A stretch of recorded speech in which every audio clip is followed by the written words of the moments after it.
Oi. Bem-vindos ao nosso Deep Dive. Vamos direto ao ponto hoje. Gênesis, capítulo 4, do versículo 1 ao 26. A gente está usando a tradução Almeida Corrigida Fiel, que é bem tradicional. Isso aí. Logo depois daquela história toda de Adão e Eva no Éden, a coisa continua, né? Vamos focar nos primeiros filhos deles, Caim e Abel. Aham. A nossa ideia aqui é explorar, assim, as primeiras ofertas para Deus, o primeiro assassinato que a Bíblia registra, as consequências disso e como começam as linhagens humanas. Tudo nesse trecho. É um capítulo fundamental, né? Cheio de primeiras vezes. Totalmente. Começa com Adão e Eva tendo os filhos, Caim, que vira lavrador, e Abel, pastor de ovelhas. Já temos aí duas profissões básicas aparecendo, Duas vocações, né? bem no início de tudo. Só que a paz não dura muito, né? A tensão surge rapidinho quando eles vão levar as ofertas ao Senhor. Exatamente. Caim leva lá os frutos da terra. Abel, por outro lado, pega os primogênitos das ovelhas e a gordura deles. E aí vem o ponto crucial. Sim, o texto diz que Deus atentou, gostou de Abel e da oferta dele, mas de Caim e da oferta dele, não. E a Bíblia não explica tintim por tintim o porquê, né? Se era a qualidade, a atitude, a fé, não detalha, mas o resultado é imediato. Caim fica com muita raiva, fecha a cara, o semblante dele cai, como diz o texto. É impressionante essa reação. E o que vem depois, o diálogo com Deus, é mais ainda. Deus vai falar direto com Caim sobre essa raiva toda. Esse diálogo é chave. Deus basicamente pergunta por que ele está irado e alerta. Olha, se você fizer o bem, você não vai ser aceito. Mas se fizer o mal, aí vem aquela frase forte. O pecado está à porta, te espreitando. O desejo dele é contra você, mas você deve dominar sobre ele. É um chamado para responsabilidade, né? Uma luta interna ali. Quase como se o pecado fosse uma fera esperando para atacar, né? Mas o aviso, bom, não adianta. Infelizmente não. A narrativa é bem direta, até seca. Caim chama Abel para ir ao campo. E lá, ele mata o irmão. É chocante. O primeiro assassinato, o irmão contra o outro. Dá um arrepio pensar nisso. E a história continua tensa. Deus aparece de novo e pergunta: onde está Abel, seu irmão? E a resposta de Caim é, nossa, é clássica, né? Não sei, por acaso eu sou babá do meu irmão? Uma fuga total da responsabilidade. Uma tentativa de se esquivar, mas Deus já sabe. Ele diz, o que você fez? A voz do sangue do seu irmão está clamando a mim desde a terra.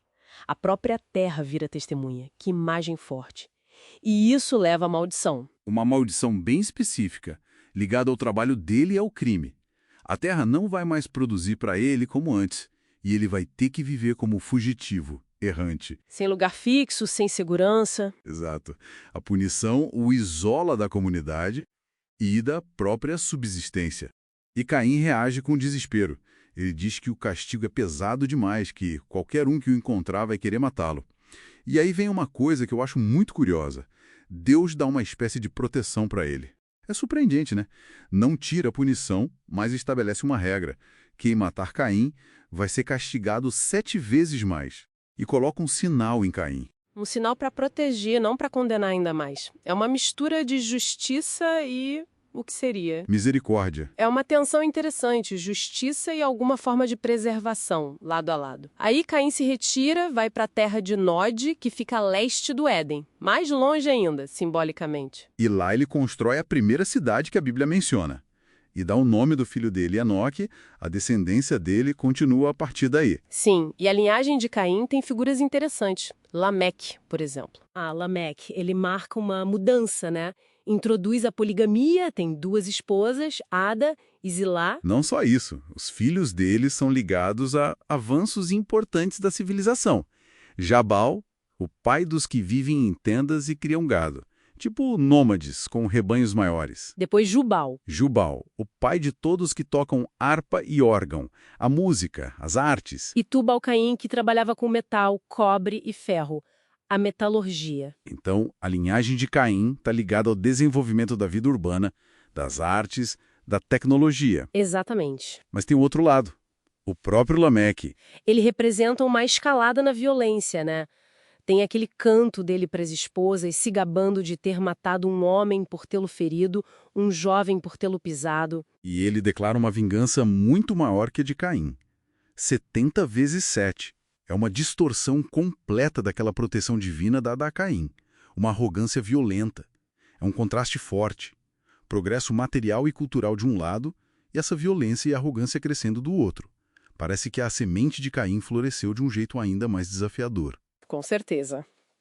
E para mostrar que não era o único caminho, o texto volta para Adão e Eva. Isso, eles têm outro filho, Sete. Eva diz que Deus deu ele no lugar de Abel que Caim matou. Uma linhagem de substituição, de esperança, talvez. E Sete também tem um filho, Enós. E o capítulo termina com uma frase bem significativa sobre essa linhagem. Então se começou a invocar o nome do Senhor. Essa prática, de buscar a Deus de forma mais explícita é ligada aqui à linhagem de Sete. Olha que interessante. Em contraste com a linhagem de Caim, marcada pela cidade, pela técnica, pela música, mas também pela violência.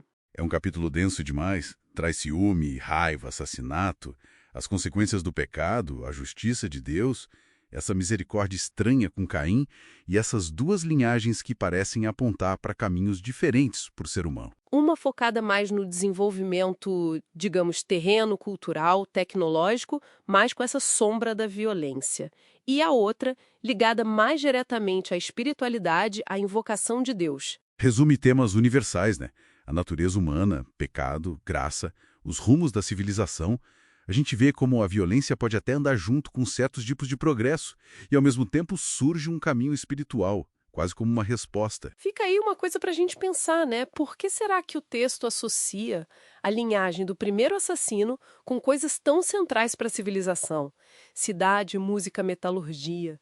Enquanto a linhagem que vem para substituir o justo Abel é ligada ao começo da invocação a Deus. O que isso sugere sobre essa relação complexa entre o progresso humano e a espiritualidade? Logo ali no começo de tudo, segundo Gênesis.